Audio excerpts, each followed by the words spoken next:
My family kicked me out with only $3,000 in my account, laughing that I'd fail.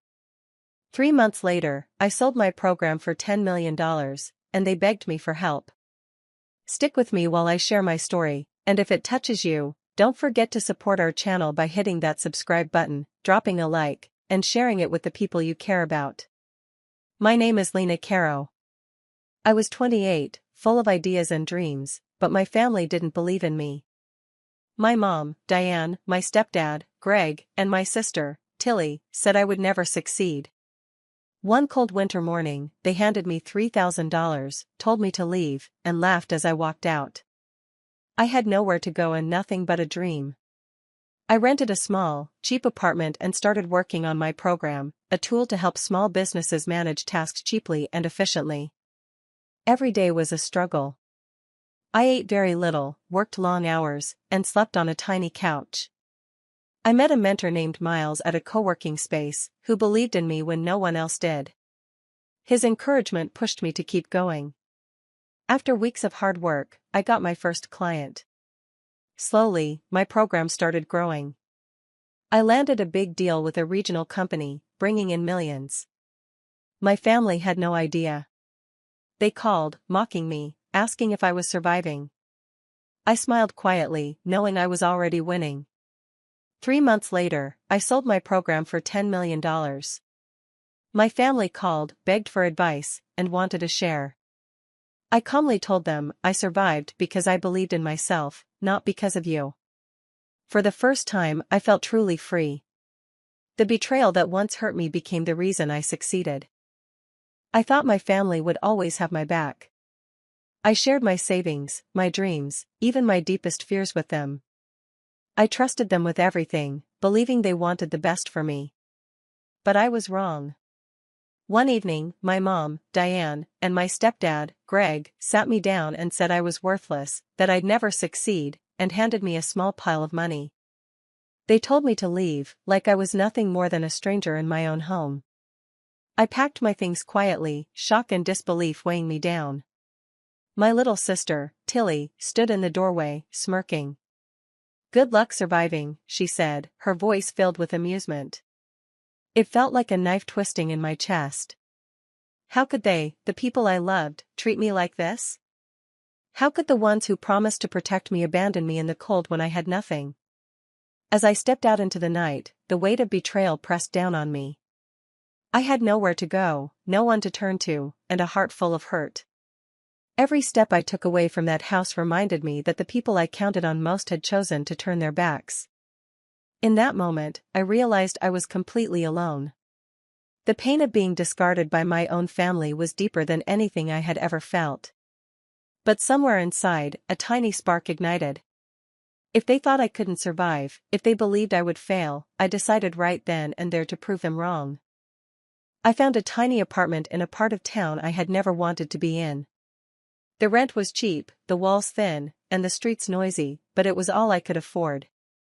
With only $3,000 in my pocket and a few belongings, every day became a challenge. Paying rent was a constant worry. I had to count every dollar just to buy enough food for a week. Nights were the hardest. The heater barely worked, and the cold crept into my bones. I often lay awake, staring at the ceiling, wondering if I had made a mistake leaving home. Doubts whispered that maybe I wasn't capable, that maybe they were right to push me out. Despite the fear and exhaustion, I refused to give up. I reminded myself of the dreams I had, the program I wanted to build, and the life I refused to let slip away. Every challenge became a test of my determination. I learned to cook cheap meals, to stretch my resources, and to find small ways to keep myself warm. Even in the moments when despair felt overwhelming, I made a silent promise to myself. "I'll show them," I whispered into the darkness.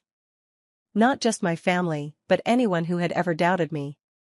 That promise became my anchor, a quiet force that pushed me forward when my body wanted to quit. Living in that cramped, uncomfortable space, I realized that survival required more than money. It required grit, creativity, and faith in myself.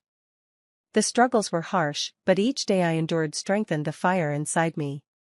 I knew that my journey had only just begun, and that these hardships would one day be the foundation of my success. One evening, as I sat on my worn-out couch, my mind wandered to the idea I had tucked away for years. A program I had imagined, something that could help small businesses manage their work efficiently without spending a fortune. For the first time in weeks, a sense of purpose sparked inside me. I borrowed a laptop from a neighbor and set up a small workspace in the corner of my apartment. The screen glowed in the dim light, and I could feel the energy of creation coursing through me. Hunger was a constant companion, but I pushed it aside, surviving on instant noodles and whatever snacks I could find. Public Wi-Fi became my lifeline. I would sit in cafes late at night, coding lines of logic and designing features that I knew could make a real difference. Each small success, every function that worked, fueled my determination. I could feel the excitement growing as my idea slowly began to take shape. Sleep became optional. My body ached, my eyes burned, but my mind was alive in ways it hadn't been for years. I felt a rare clarity, a connection to something bigger than the fear, bigger than the loneliness. Every keystroke was a step toward independence, a step away from the people who had doubted me. Even in those quiet, difficult nights, I realized that this idea was more than a program, it was my chance to prove to myself that I could build something meaningful. I clung to it like a lifeline, refusing to let exhaustion or doubt steal it from me. That spark, small but persistent, became the beginning of a fire that would not be extinguished. I knew then that survival wasn't enough. I was going to thrive, and nothing would stop me from turning this spark into a reality. One afternoon, while trying to make the most of a crowded co-working space, I met Miles, a man older than me with a calm, confident presence. He noticed the focus in my eyes and the little notes scattered around my laptop. "What are you working on?" he asked. I hesitated at first, unsure if I should share, but something about his genuine interest made me open up. Miles listened carefully as I explained my program, the concept I had been developing in secret for weeks. He didn't dismiss my idea or look at me like I was naive. Instead, he nodded thoughtfully and said, "If you want to succeed, you have to be smarter than the people who doubted you." Those words hit me harder than I expected. He offered advice, guidance, and practical tips, showing me ways to refine my program and make it stronger. His experience in business gave me insight I didn't have before. For the first time since being forced out of my family home, I felt supported by someone who truly believed in me. With Miles' guidance, I started rewriting parts of the program, improving its structure and features. I spent long nights experimenting, testing, and adjusting based on his suggestions. Each improvement boosted my confidence. I could feel my idea transforming into something tangible, something that could really work. More importantly, his belief in me reminded me that I didn't need my family's approval to succeed. That encouragement lit a new fire inside me, one that was steadier than the initial spark I had felt. With his mentorship, I realized that determination alone wasn't enough, I needed strategy, wisdom, and guidance to turn my vision into reality.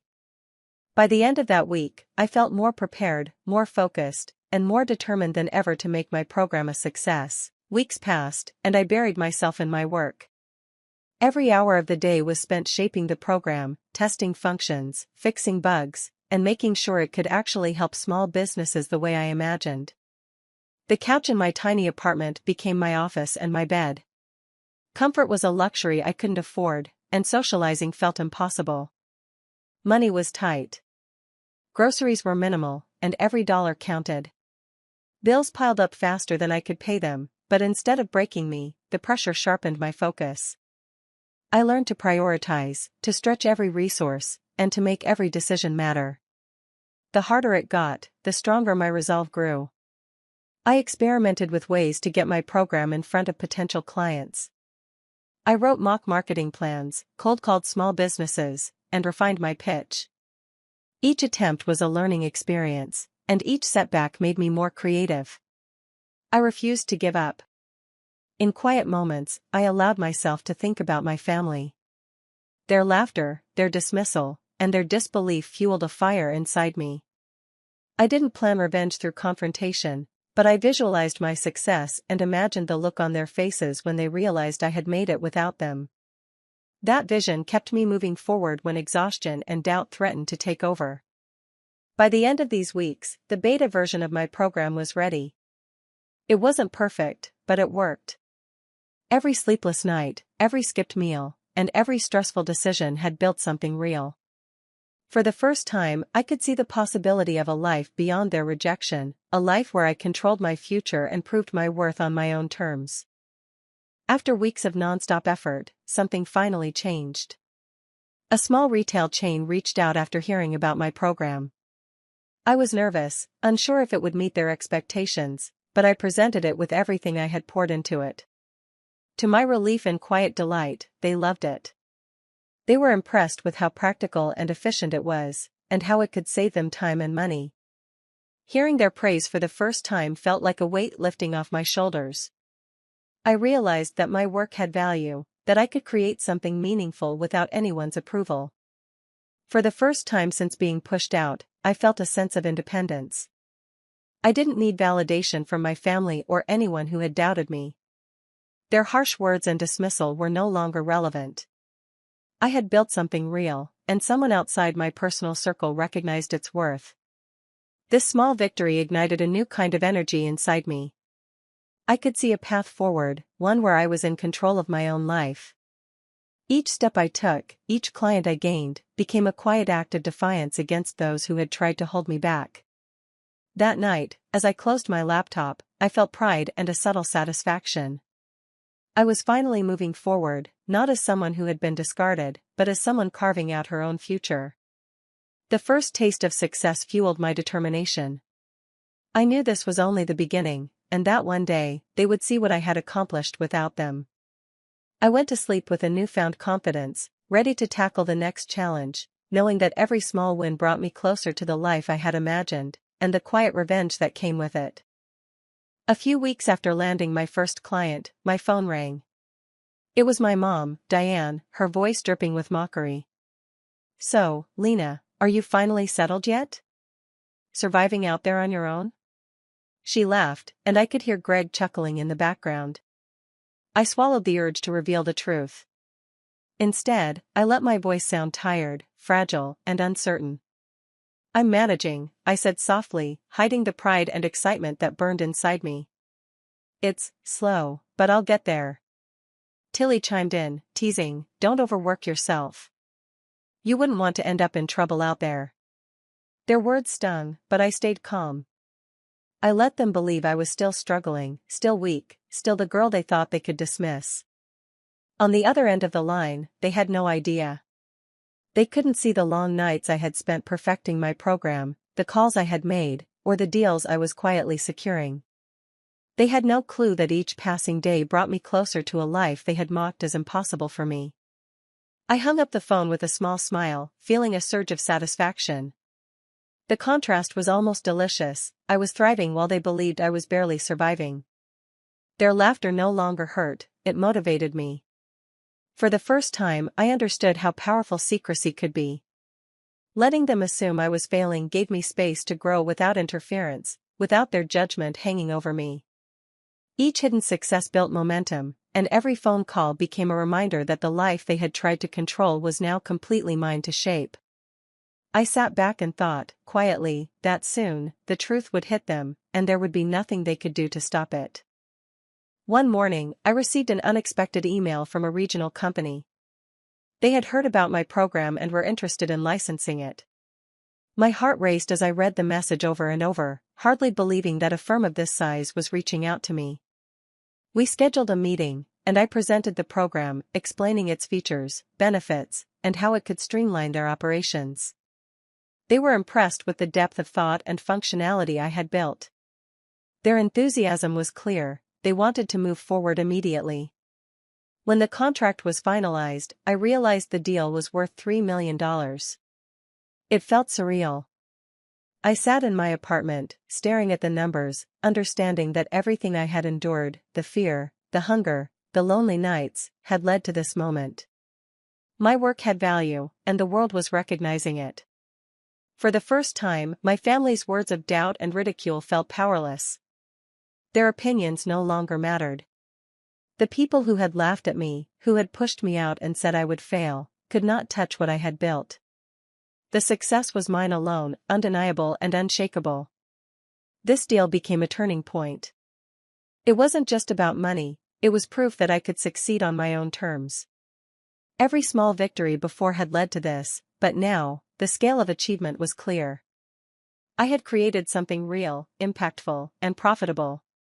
Sitting back, I felt a mix of pride and quiet satisfaction. Their disbelief had no hold over me anymore. The path I had fought to build, starting from nothing, was now fully visible, and I knew I was ready for even bigger challenges. Once my program gained attention, I decided it was time to let the world know who was behind it. I carefully shared my story with select business contacts, making sure my name was associated with the work I had poured everything into. Word spread quietly but quickly, people started recognizing me as the creator of the revolutionary tool everyone was talking about. It wasn't long before my family caught wind of it. I could almost picture their reactions. Tilly called first, her voice shaky. "Lena.